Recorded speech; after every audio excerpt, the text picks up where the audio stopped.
होना। बिंदु। संविधान वह वैधानिक दस्तावेज है जिसमें शासन के उन मूलभूत सिद्धांतों का वर्णन होता है जिनके अनुरूप किसी भी देश राज्य के शासन का संचालन किया जाता है। किसी भी देश के संविधान से शासन के मूलभूत आदर्शों का संकेत मिलता है।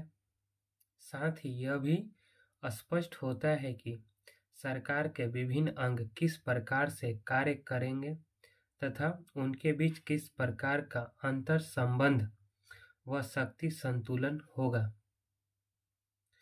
संविधान सरकार के साथ जनता के संबंधों का भी निर्धारण करता है, जिसके द्वारा राजनीतिक व्यवस्था का वह बुनियादी ढांचा भी निर्धारित होता है जिसके अंतर्गत जनता शामिल होती है। किसी राष्ट्र के संविधान में निहित दर्शन यह निर्धारित करता है कि वह किस प्रकार की सरकार है। संविधान समितियां राष्ट्र के शासन के दर्शन की रूपरेखा तैयार करता है। संविधान को देश की आधारभूत विधि फंडामेंटल लॉ भी कहा जा सकता है, जो जनता के विश्वास व उनकी आकांक्षाओं के प्रतिबिंबित करती है। संविधान संबंध देश के नागरिकों के लिए कुछ अधिकार सुनिश्चित करता है, साथ ही उनके कर्तव्यों को भी परिभाषित करता है। भारत का संवैधानिक विकास को हम लोग दो प्रकार में बांटेंगे, ईस्ट इंडिया कंपनी के अंतर्गत और ब्रिटिश क्राउन के अंतर्गत। ईस्ट इंडिया कंपनी के अंतर्गत रेगुलेटिंग एक्ट 1773 ईस्वी, पिट्स इंडिया एक्ट 1784 ईस्वी, चार्टर्ड एक्ट 1793 ईस्वी, चार्टर्ड एक्ट 1813 ईस्वी, चार्टर्ड एक्ट 1833 ईस्वी, चार्टर्ड एक्ट 1853 ईस्वी। ब्रिटिश क्राउन के अंतर्गत भारत शासन अधिनियम 1858, भारत परिषद अधिनियम 1861, भारत परिषद अधिनियम 1892, भारत परिषद अधिनियम 1909, भारत शासन अधिनियम 1919, भारत शासन अधिनियम 1935, भारतीय स्वतंत्रता अधिनियम 1947। भारत का संवैधानिक विकास। भारतीय संवैधानिक व्यवस्था का निर्माण किसी निश्चित समय पर नहीं हुआ। यह क्रमिक विकास का परिणाम है जो ब्रिटिश शासन के दौरान धीमी गति से हुआ। भारत के संवैधानिक विकास के इतिहास को दो भागों में विभक्त कर सकते हैं। ईस्ट इंडिया कंपनी के शासन के अंतर्गत संविधान का विकास, दूसरा ब्रिटेन की सरकार क्राउन के शासन के अंतर्गत संविधान का विकास। भारत में ब्रिटिश 1600 ईस्वी में ईस्ट इंडिया कंपनी के रूप में व्यापार करने आए। महारानी एलिजाबेथ, क्वीन एलिजाबेथ फर्स्ट भी बोला जाता है, के चार्टर द्वारा, जिन्हें भारत व्यापार करने के विस्तृत अधिकार प्राप्त थे। कंपनी जिसके कार्य अभी तक मात्र व्यापारिक उद्देश्यों तक ही सीमित थे, उसने 1765 ईस्वी में बंगाल, बिहार और उड़ीसा की दीवानी अर्थात राजस्व एवं दीवानी न्याय के अधिकार प्राप्त कर लिए। इसके साथ ही भारत में कंपनी के क्षेत्रीय शक्ति बनने की प्रक्रिया प्रारंभ हुई। जिस समय तक 1858 ईस्वी ईस्ट इंडिया कंपनी का शासन रहा, ब्रिटेन की संसद विभिन्न अवसरों पर अनेक कानून अथवा आदेश पत्र, कंपनीज चार्टर जारी करके कंपनी के शासन पर नियंत्रण रखती रही। इन्हीं कानूनों ने धीरे धीरे भारत में संवैधानिक विकास की पृष्ठभूमि तैयार की। 1773 का रेगुलेटिंग एक्ट। 1773 ईस्वी के रेगुलेटिंग एक्ट का भारत में संवैधानिक विकास में महत्वपूर्ण स्थान है। इस अधिनियम के माध्यम से भारत में ईस्ट इंडिया कंपनी पर ब्रिटिश संसदीय नियंत्रण स्थापित करने का प्रयास किया गया। तत्कालीन ब्रिटिश प्रधानमंत्री लॉर्ड नॉर्थ द्वारा गोपनीय समिति सीक्रेट कमेटी की सिफारिश पर 1773 ईस्वी में पारित एक्ट को रेगुलेटिंग एक्ट 1773 की संज्ञा दी गई।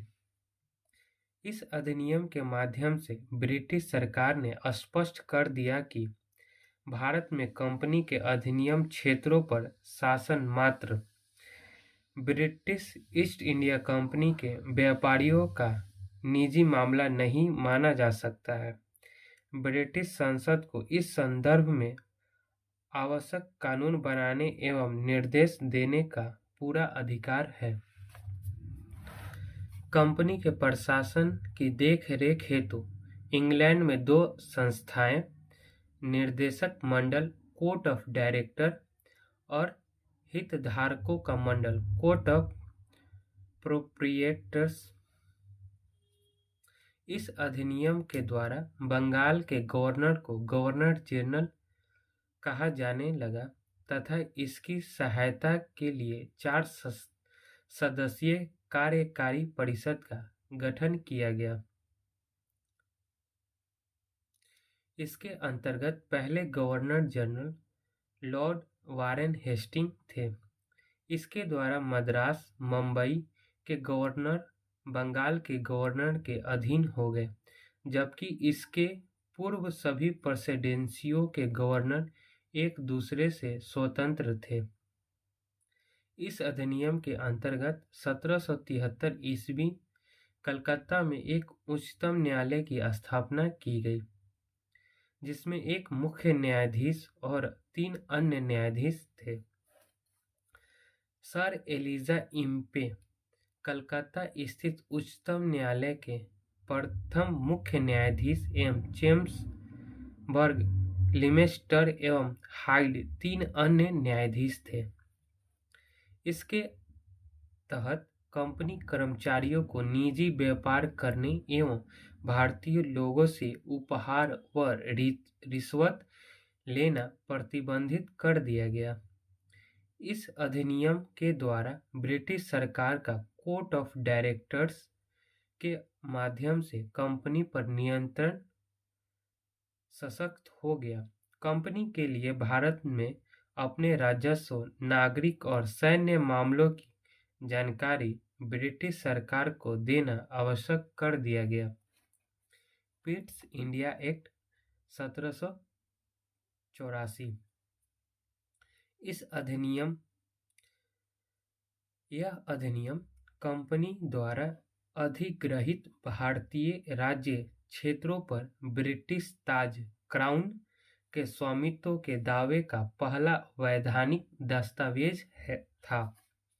इस एक्ट को ब्रिटिश संसद में तत्कालीन प्रधानमंत्री विलियम पिट द्वारा प्रस्तुत किया गया था। इस एक्ट के माध्यम से कंपनी के व्यापारिक एवं प्रशासनिक शक्तियों एवं कार्यों को अलग अलग कर दिया गया। व्यापारिक क्रियाकलापों को कंपनी के निर्देशकों के हाथों में पहले की तरह रखते हुए राजनैतिक कार्यकलापों, सैनिक, असैनिक व राजस्व संबंधित के नियंत्रण एवं कार्यक्षेप हेतु इंग्लैंड में एक 6 सदस्यीय नियंत्रण मंडल बोर्ड ऑफ कंट्रोल की स्थापना की गई। नियंत्रण मंडल 6 सदस्यीय, चांसलर ऑफ एक्सचेकर, राजस्व सचिव और 4 सदस्यीय प्रिवी काउंसिल के ये आपस में बटे हुए थे। नियंत्रण मंडल के 6 सदस्य जो थे। इस प्रकार अब ब्रिटिश भारतीय उपनिवेश में 2 शासक थे। पहला कंपनी के निर्देशक बोर्ड और दूसरा नियंत्रण मंडल के माध्यम से सम्राट। यह स्थिति 1858 ईस्वी तक बनी रही। गवर्नर जनरल की परिषद की सदस्य संख्या 4 से कम करके 3 कर दी गई। इस परिषद को भारत में प्रशासन जैसे सैन्य शक्ति, युद्ध, संधि, राजस्व एवं देशी रियासतों आदि के अधीनस्थ की शक्ति प्रदान की गई। अधिनियम का महत्व। भारत में कंपनी के अधिनियम क्षेत्र को पहली बार ब्रिटिश आधिपत्य का क्षेत्र घोषित किया गया। दूसरा, ब्रिटिश सरकार को भारत में कंपनी के कार्यों एवं उसके प्रशासन पर पूर्ण नियंत्रण प्रदान किया गया। 1786 का अधिनियम। इस अधिनियम के द्वारा गवर्नर जनरल को विशेष परिषदों में अपने परिषद के नियंत्रण को निरस्त करके अपने निर्णय को लागू करने का अधिकार प्रदान किया गया। साथ ही गवर्नर जनरल को प्रधान सेनापति की शक्तियां भी प्रदान की गई। ये दोनों अधिकार सर्वप्रथम लॉर्ड कॉर्नवालिस को प्राप्त हुआ। Chartered act 1793। इस अधिनियम के माध्यम से कंपनी व्यापारिक अधिकारों को 20 वर्षों के लिए बढ़ा दिया गया तथा नियंत्रण मंडल के सदस्यों को भारतीय राजस्व से वेतन देने का व्यवस्था की गई। ब्रिटिश भारतीय क्षेत्रों में लिखित विधियों द्वारा प्रशासन की नींव रखी गई तथा सभी कानूनों व विनियमों की व्यवस्था का अधिकार न्यायालय को प्रदान किया गया। Chartered act 1813। इस एक्ट के द्वारा भारत में कंपनी के व्यापारिक एकाधिकार को समाप्त करके कुछ प्रतिबंधों के साथ सभी अंग्रेज को भारत से व्यापार करने की छूट मिल गई, किंतु कंपनी का चाय एवं चीन के साथ व्यापार और एकाधिकार बना रहा। भारतीय राजस्व से व्यय करने के लिए नियम एवं प्रतिदित्या बनाई गई। इस चार्टर ने कलकत्ता, बम्बई और मद्रास की सरकारों द्वारा बनाई गई विधियों का ब्रिटिश संसद द्वारा अनुमोदन किया जाना अनिवार्य बना दिया गया। ब्रिटिश संसद की अनुमति के बिना ये विधियां लागू नहीं की जा सकती थी। कंपनी को गवर्नर जनरल, गवर्नरों तथा प्रधान सेनापति को नियुक्त करने का अधिकार दिया गया। इसके लिए ब्रिटिश क्राउन की स्वीकृति अनिवार्य थी। कंपनी को पुनः अगले 20 वर्षों के लिए भारतीय प्रदेशों एवं राजस्व पर नियंत्रण का अधिकार दे दिया गया, किंतु यह स्पष्ट कर दिया गया कि इससे इन प्रदेशों पर क्राउन के प्रभुत्व पर कोई प्रभाव नहीं पड़ेगा। इस एक्ट के में भारत में शिक्षा के प्रसार के लिए 1 लाख रुपए की वार्षिक धनराशि के व्यय का प्रावधान किया गया। साथ ही भारत में ईसाई मिशनरियों को धर्म प्रचार की अनुमति दी गई। 1833 का चार्टर्ड एक्ट। ब्रिटिश भारत में प्रशासनिक केंद्रीकरण की दिशा में यह अधिनियम निर्णायक कदम था। इस अधिनियम के विशेषताएं निम्नलिखित थीं। इसने बंगाल के गवर्नर जनरल को भारत का गवर्नर जनरल बना दिया, जिसमें सभी नागरिक एवं सैन्य शक्तियां निहित थीं। इस प्रकार इस अधिनियम ने पहली बार एक ऐसी सरकार का निर्माण किया जिसका ब्रिटिश अधिकार वाले संपूर्ण भारतीय क्षेत्र पर पूर्ण नियंत्रण था। लॉर्ड विलियम बेंटिक भारत के प्रथम गवर्नर जनरल थे। इस ने मद्रास और मुंबई के गवर्नरों को विधायी शक्ति से वंचित किया गया। भारत के गवर्नर जनरल को पूरे ब्रिटिश भारत में विधायिका के असीमित अधिकार प्रदान किए गए। इसके अंतर्गत पहले बनाए गए कानूनों को नियामक कानून रेगुलेटरी लॉज कहा गया। यह कानून के तहत बने कानून के अधिनियम एक्ट कहा गया।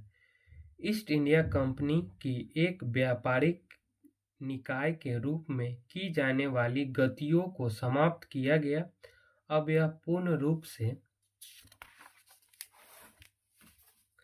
प्रशासनिक निकाय बन गई। इसके अंतर्गत कंपनी के अधिकार वाले क्षेत्र राजशाही और उत्तराधिकारियों के नियंत्रण में आ गए। चार्टर्ड एक्ट 1833 ने सिविल सेवकों के चयन के लिए खुली प्रतियोगिता का आयोजन प्रारंभ करने का प्रयास किया। अधिनियम की धारा 87 वर्णित किया गया कि रंग, जाति, धर्म के आधार पर कंपनी की सेवा से भारतीयों को किसी भी पद, कार्यकाल और रोजगार को प्राप्त करने से वंचित नहीं किया जाएगा। कालांतर में यही धारा प्रशासन के भारतीय की भागीदारी हेतु मुख्य आधार बनी। कोर्ट ऑफ डायरेक्टर्स के विरोध के कारण इस प्रावधान को समाप्त कर दिया गया। विधेयक परामर्श हेतु गवर्नर जनरल की परिषद में प्रथम विधि सदस्य के रूप में लॉर्ड मैकाले को शामिल किया गया। उसे केवल परिषद की बैठकों में भाग लेने का अधिकार था, मतदान का नहीं। विधियों के संहिताकरण के लिए गवर्नर जनरल को आयोग गठित करने का प्राधिकरण दिया गया। 1834 में लॉर्ड मैकाले की अध्यक्षता में 4 सदस्यीय विधि आयोग का गठन किया गया। इस एक्ट के द्वारा भारत में दास प्रथा के विधि विरोध घोषित किया गया। अंततः 1843 ईस्वी में दास प्रथा को समाप्त कर दिया गया। 1853 का चार्टर्ड अधिनियम 1793 ईस्वी में 1853 ईस्वी के दौरान ब्रिटिश संसद द्वारा पारित किए गए चार्टर्ड अधिनियमों की श्रृंखला में यह अंतिम चार्टर्ड अधिनियम था। संवैधानिक विकास की दृष्टि से यह महत्वपूर्ण अधिनियम था। इस अधिनियम के द्वारा गवर्नर जनरल की परिषद के विधायी कार्यों को प्रशासनिक कार्यों से पृथक करने की व्यवस्था की गई। विधि निर्माण हेतु भारत के लिए एक अलग 12 सदस्यीय Vidhan Parishad all Indian legislature council की स्थापना की गई। विधि द्वारा विभिन्न क्षेत्रों व प्रांतों के प्रतिनिधियों को इसका सदस्य बनाकर सर्वप्रथम क्षेत्रीय प्रतिनिधित्व का सिद्धांत लागू किया गया। परिषद की इस शाखा ने छोटी संसद की तरह कार्य किया। गवर्नर जनरल की परिषद में 6 नए सदस्यों में से 4 का चुनाव बंगाल, मद्रास, बम्बई और आगरा की स्थानीय प्रांतीय सरकारों द्वारा किया जाता था। विधान परिषद का प्रमुख कार्य देश के लिए विधि बनाना था, किंतु इस विधि को अधिनियम बनाने के लिए गवर्नर जनरल की अनुमति आवश्यक थी। ऐसी विधियों पर गवर्नर जनरल वीटो भी कर सकता था। इस अधिनियम के अन्य प्रावधान निम्नलिखित है।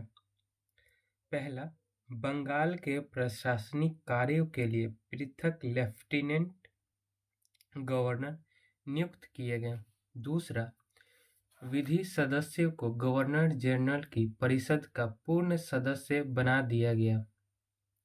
कंपनी के महत्वपूर्ण पदों पर नियुक्ति के लिए सीधी भर्ती स्थान पर प्रतियोगी परीक्षाओं के आधार पर बनाया गया। भारत शासन अधिनियम 1858 सन 1858 के पश्चात ब्रिटिश शासन के अंतर्गत भारत के लिए किए गए सुधारों का मुख्य उद्देश्य 1857 के विद्रोह जैसी घटना का पुनरावृत्ति को रोकना तथा साथ ही एक प्रशासनिक व्यवस्था को स्थापित करके भारत का उपयोग ब्रिटिश औपनिवेशिक हितों में करना था। अधिनियम की विशेषताएं। इसके तहत भारत का शासन सीधे महारानी विक्टोरिया के अधीन चला गया। गवर्नर जनरल का पदनाम बदलकर भारत का वायसराय कर दिया गया। वह वायसराय भारत के ब्रिटिश ताज का प्रत्यक्ष प्रतिनिधि बन गया। लॉर्ड कैनिंग भारत के प्रथम वायसराय बने। इस अधिनियम ने नियंत्रण बोर्ड, बोर्ड ऑफ कंट्रोल और निर्देशक बोर्ड, कोर्ट ऑफ डायरेक्टर को समाप्त कर भारत में वैध शासन प्रणाली का अंत कर दिया।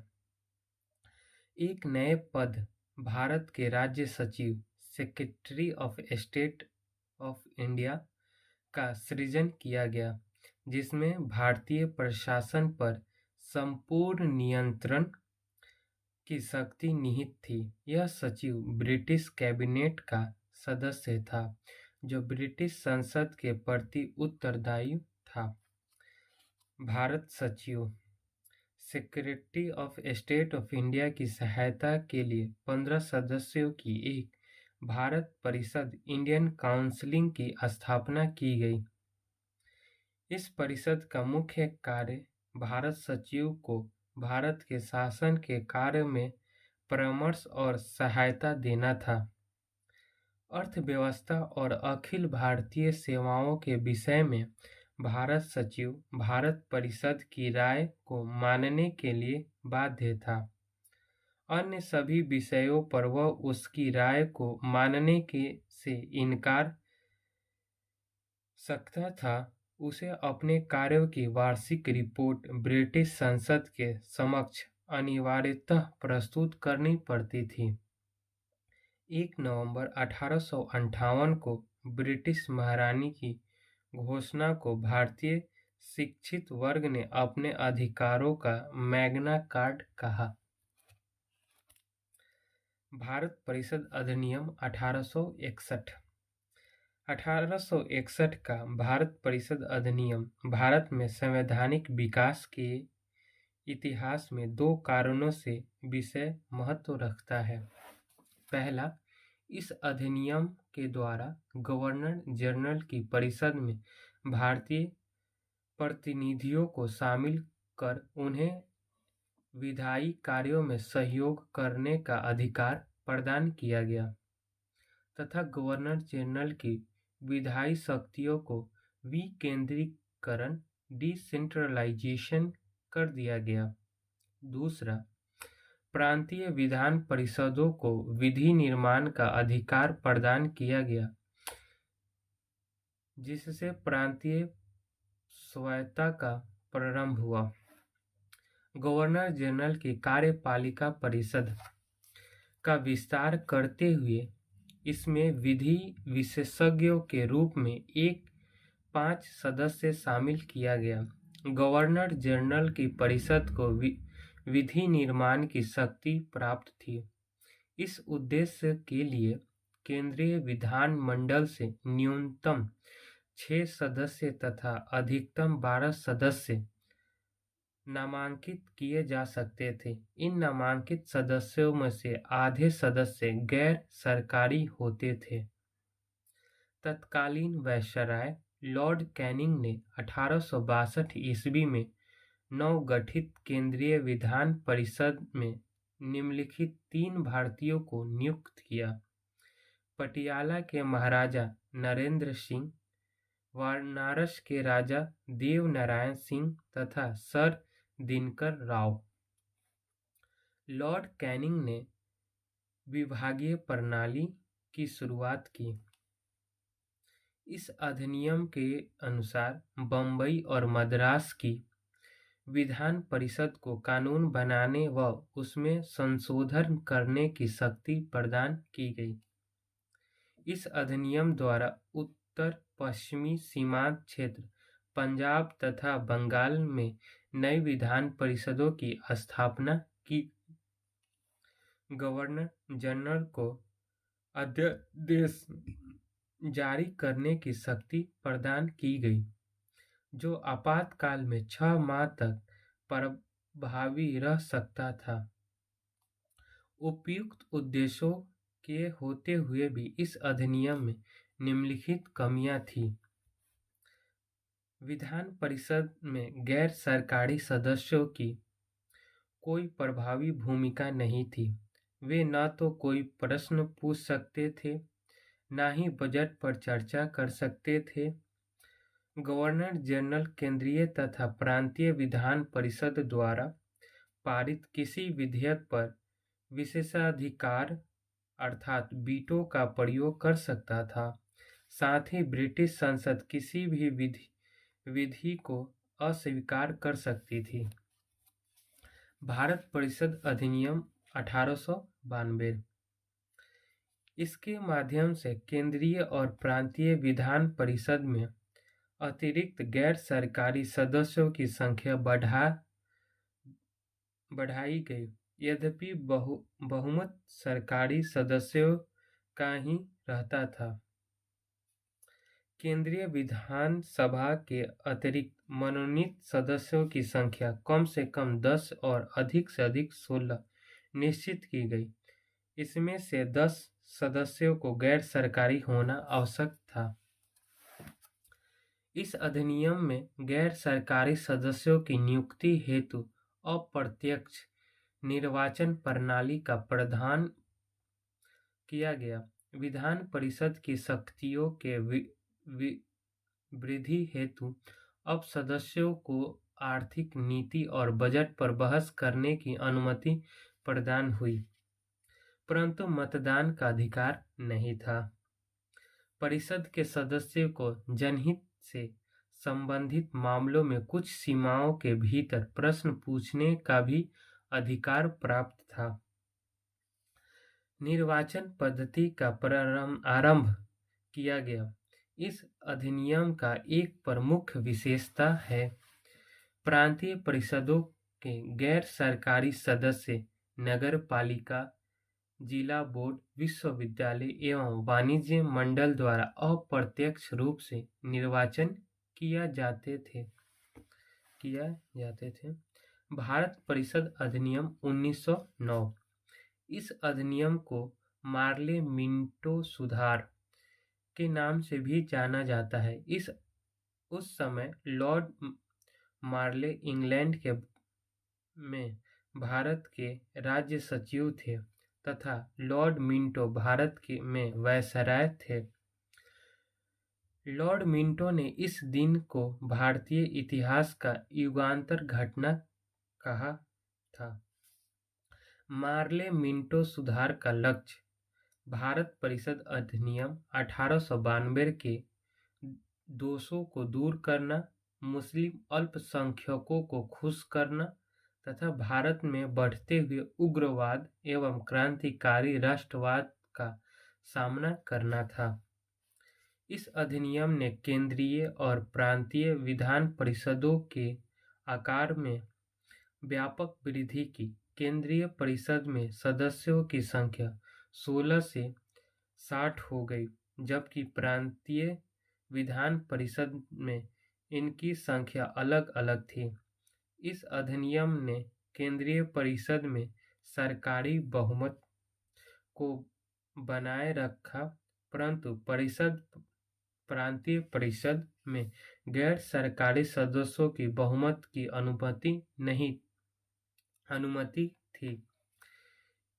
इसने दोनों स्तरों पर विधान परिषदों के चर्चा कार्य और परिधि को बढ़ाया, जैसे पूरक प्रश्न पूछना, बजट पर चर्चा रखना आदि। इन अधिनियमों के अंतर्गत पहली बार किसी भारतीय का वायसराय और गवर्नर की कार्यपालिका परिषद, एग्जीक्यूटिव काउंसिल तथा एसोसिएशन बनाने का प्रावधान किया गया। Executive council. Satyendra Prasad Sinha viceroy की कार्यपालिका परिषद के प्रथम भारतीय सदस्य बने। उन्हें विधि सदस्य बनाया गया। इस अधिनियम द्वारा भारत के प्रादेशिक चुनाव हेतु वायसरायिक और सांप्रदायिक प्रतिनिधित्व प्रणाली, प्रोफेशनल एंड कम्युनल रिप्रेजेंटेशन और द सेपरेट इलेक्टोरल सिस्टम को अपनाया गया। इस अधिनियम ने पृथक निर्वाचन के आधार पर मुस्लिमों के लिए सांप्रदायिक प्रतिनिधित्व का प्रावधान किया। इसके अंतर्गत मुस्लिम सदस्यों का चुनाव मुस्लिम मतदाता ही कर सकते थे। इस प्रकार इस अधिनियम ने सांप्रदायिकता को वैधानिकता प्रदान की। लॉर्ड मिंटो को प्रशासनिक निर्वाचन का जनक कहा जाता है। इस अधिनियम ने प्रेसिडेंसी, कॉरपोरेशन और चैम्बर्स ऑफ कॉमर्स, विश्वविद्यालयों और जमींदारों के लिए अलग प्रतिनिधित्व का भी प्रावधान किया। भारत शासन अधिनियम 1919।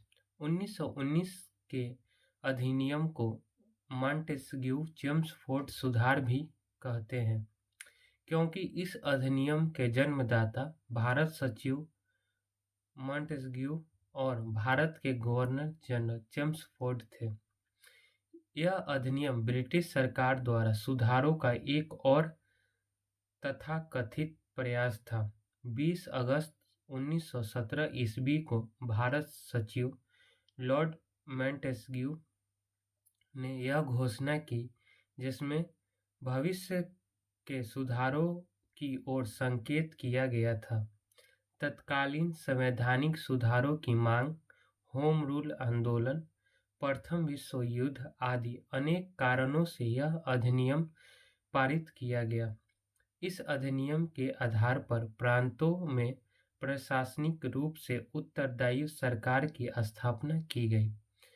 पार्षद कार्यपालिका का एक ऐसा भाग था जो गवर्नर के प्रति उत्तरदायी था। दूसरा भाग मंत्रिमंडल था, जो प्रांतीय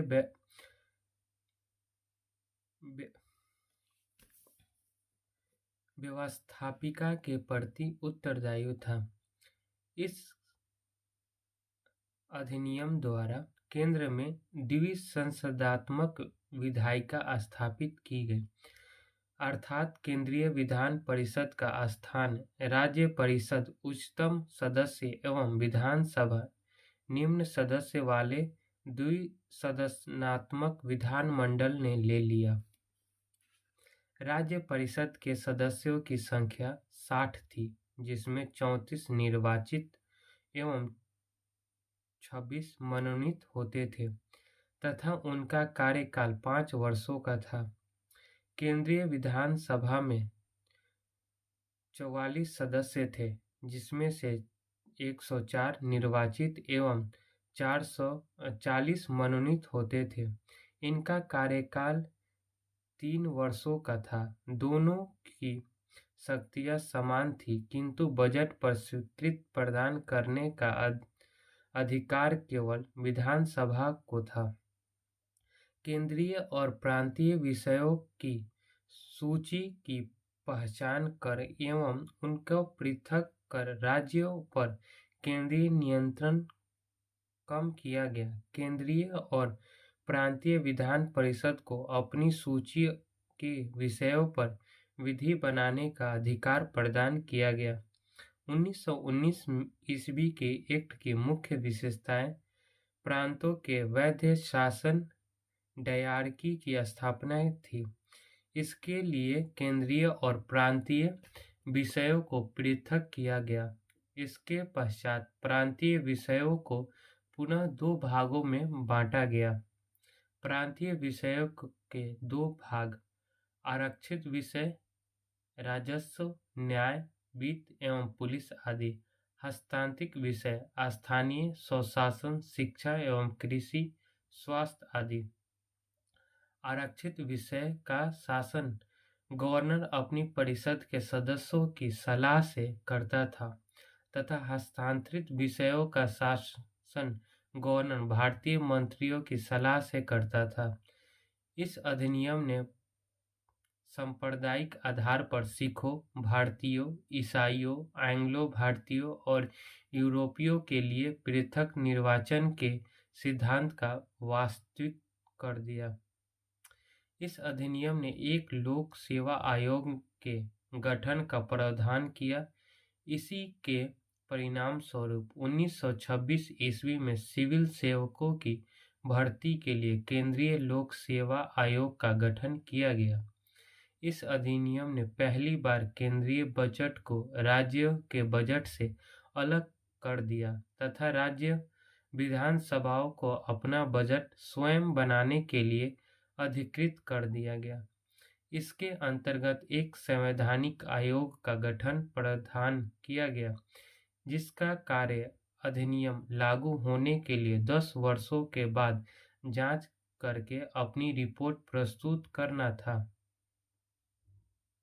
साइमन आयोग, साइमन कमीशन, नवंबर 1927 में ब्रिटिश सरकार द्वारा सर जॉर्ज साइमन के नेतृत्व में 7 सदस्यीय वैधानिक आयोग का गठन किया गया, जिसका कार्य भारत शासन अधिनियम 1919 के क्रियान्वयन की जांच करना था।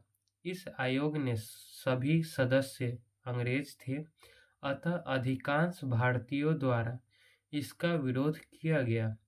आयोग द्वारा वर्ष 1930 में अपनी रिपोर्ट सरकार को सौंपी गई, जिसकी प्रमुख सिफारिशें निम्नलिखित थीं। प्रांतों में वैध शासन को समाप्त कर उन्हें स्वायत्तता प्रदान करना, राज्यों में सरकारों का विस्तार किया जाना, सशक्त संघ की स्थापना करना, सांप्रदायिक निर्वाचन व्यवस्था को जारी रखा जाए, केंद्रीय क्षेत्रीय अनुदायी शासन की स्थापना, केंद्रीय व्यवस्थापिका का पुनर्गठन, बृहद भारत परिषद की स्थापना। साइमन रिपोर्ट में प्रांतों में उत्तरदायी शासन लागू करने की तथा बर्मा को भारत से पृथक करने जैसी महत्वपूर्ण सिफारिशें थीं।